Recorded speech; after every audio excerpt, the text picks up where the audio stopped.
Welcome to another episode of Into the Cellar, the show with you in mind.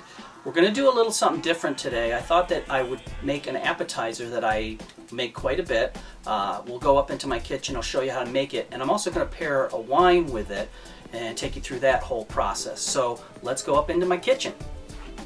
Okay, here we are in my kitchen, and I got to do a disclaimer first. I am not a chef. I am not trained in any way, so please just bear with me on this stuff. We're going to be making what I call hummus with some spinach and garlic, sauteed in a pan and put over some crispy bread.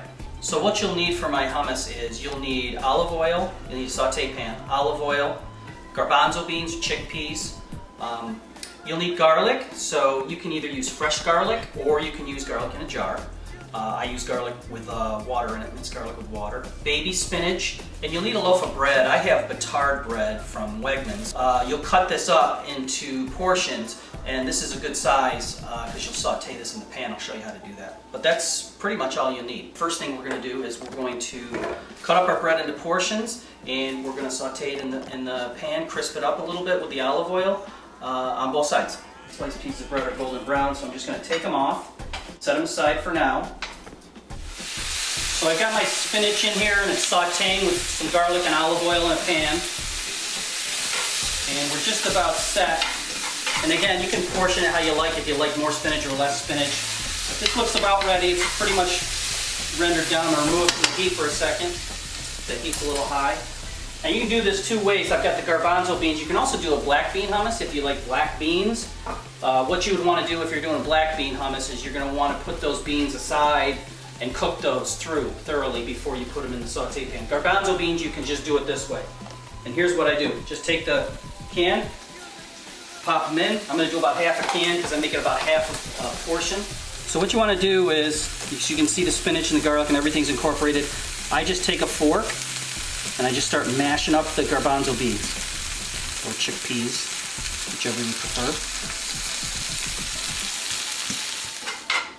Okay, so I'm ready to plate, and you just take whatever portion size and just put it right over the bread that you prepared before. Again, I used a batard bread. Again, you can use ciabatta, you can use, what's that French baguette? You could use a baguette. It's a little small. That's why I like the batard a little bit better, is because of the size.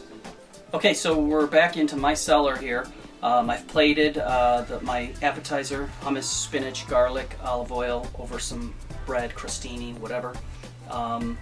And so there's a couple ways you can go with this as far as wine pairings.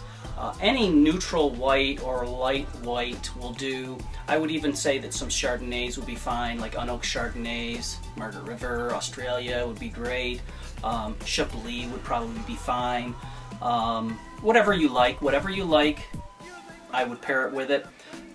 I'm going to get some pushback on this from some people that I'm sure kind of poo-poo Pinot Grigio a little bit, but one of my favorite pairings is this Pinot Grigio from Alto Adige. It's in northern Italy. It's got some decent acid to it. It's St. Michael Apan is the producer, and we'll get a shot of the wine for you, but this is something, I think it's like 16, 17 bucks a bottle, but I really like it because it does have some acidity in it, and it just goes really, really good as far as I'm concerned with this. So we'll get this open, we'll give it a try. Last step that I will do before, and this is totally optional, and this can play into the wine pairing a little bit, I'm going to just crack some black pepper over the top of this. Just a little bit, not too much, you don't need a lot. So let's give this a try here.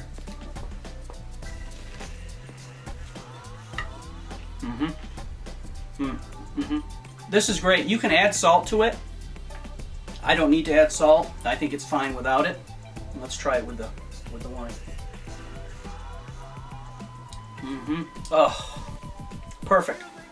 Again, Pinot Grigio from Alto Adige. I like to stay away from some of the more generic Pinot Grigios because they won't have the flavor profile of the northern Italy. Paired very well with the wine, I think. Try your own. I'd love to hear your feedback. Thanks for putting up with this episode. I'm going to do more of these with pairings, again, to open your mind and expand. But even you Psalms out there, I'd love it if you give some feedback with pairings that you have that may be better than what I have, or things to try. I'd love to have a forum with everybody to give feedback to what they've tried. And if you do try this recipe, please let us know how it goes for you. And that's our wrap.